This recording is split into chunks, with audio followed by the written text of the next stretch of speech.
Welcome back to the channel and welcome back to another quick pick prediction video. In this video, I'll be predicting the welterweight bout between Court McGee versus Alex Morano. And how do I feel about this one right here is I'm going high confidence Alex Morano to beat Court McGee. So high confidence Alex Morano. Why high confidence? Morano's an inconsistent guy. Court McGee, he's underrated and whatnot. But high confidence. And I don't feel like it's, when I'm gonna explain, I don't feel like it's nothing crazy. I feel like it's pretty accurate why it should be high confidence. Court McGee, he has about he has a long career, and I think he has, especially at this level. I'm not gonna go like off the top of my head, like I know everything, but I feel like I just recently been grazing on his record, and I, watched, his whole tough come up, watched his whole UFC career to this point. So I've been watching the guy for a good number of years. But he never really been no big power puncher, and his record shows it.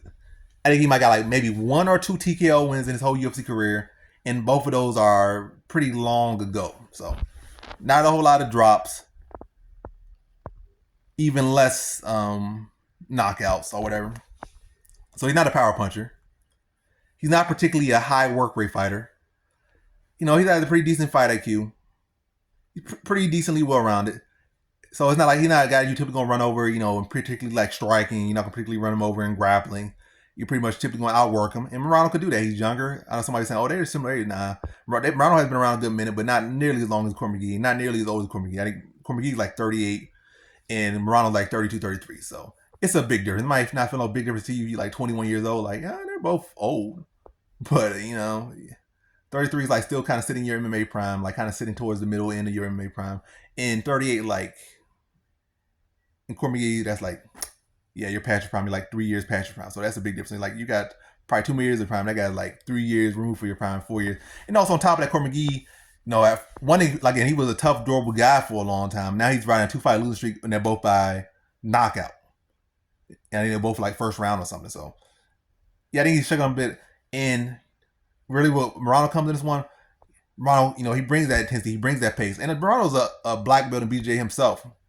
And he started to use those like better now. Like he's defending takedowns better more. At first in the past, he just go for it, swing. He'd take his BJJ belt out and leave it hanging on the cage and just like swing. Wouldn't defend no takedowns. Wouldn't really defend no positions, and just go out there swing and make stuff happen. But I think recently he's been mixing his takedowns offense more. He's been defending takedowns better. He's been using his BJJ a lot more lately.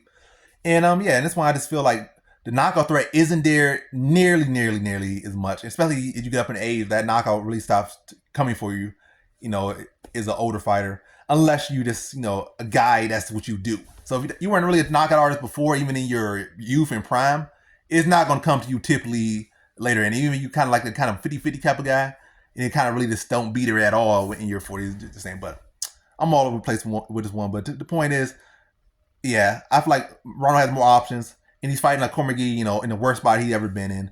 A guy that's kind of close to that 40 mark. 2-fight losing streak, not a knockout artist. And Ronald can outwork Court McGee. So he pretty much can do what, how you beat Court McGee. You could go out there outwork him, Before even including the fact that he's on 2-fight losing streak due to knockouts, how you would beat Court McGee, just simply outworking him. And obviously that's easier than it's said. But I feel like Ronald's skilled enough, and I feel like, he has the skills and he has the work rate to be able to beat Court McGee. And now, it's an added bonus with the fact that Court McGee's coming off a 2-fight losing streak. And I think Morano will be able to put that intensity up on him. And I feel like Court McGee is going to kind of be a bit, he's going to be a bit shaking up. And I feel like that's going to allow Morano to get a finish over him. I think I'm going to say Morano's second round. Even I think he was hurting Pereira too. Not Alex Pereira, but I'm forgetting Ponzinibbio. But anyway, I think I think Morano's going to be able to work and put some intensity on him. And I think the fact that this probably would have been a decision in the past, but the fact that he's riding a 2-fight losing streak to do the knockouts, getting knocked out for the first time ever, or at least in the UFC the first time ever, now back to back, I think that just creates a pattern. I think Morano's going to be able to find that finish. And I'm gonna say third round TKO. I think it's gonna be accumulation, just a wear down and volume, and it's going, he's gonna be wearing that damage, and Morano's just gonna add to that. And like I said, is it you get knocked out more, the knockouts start to stack, like 2 knockouts, 3 knockouts, 4 knockouts. The chance of that occurring again increases. So I think it's going to leave him more susceptible to getting TKO, and I think Morano's going to play on that factor along with the work rate that he'll be putting out and the intensity he'll bring. It'll increase that likelihood of a stoppage. And I'm saying third round TKO for Alex Morano. So in this one, I got Alex Morano via third round TKO.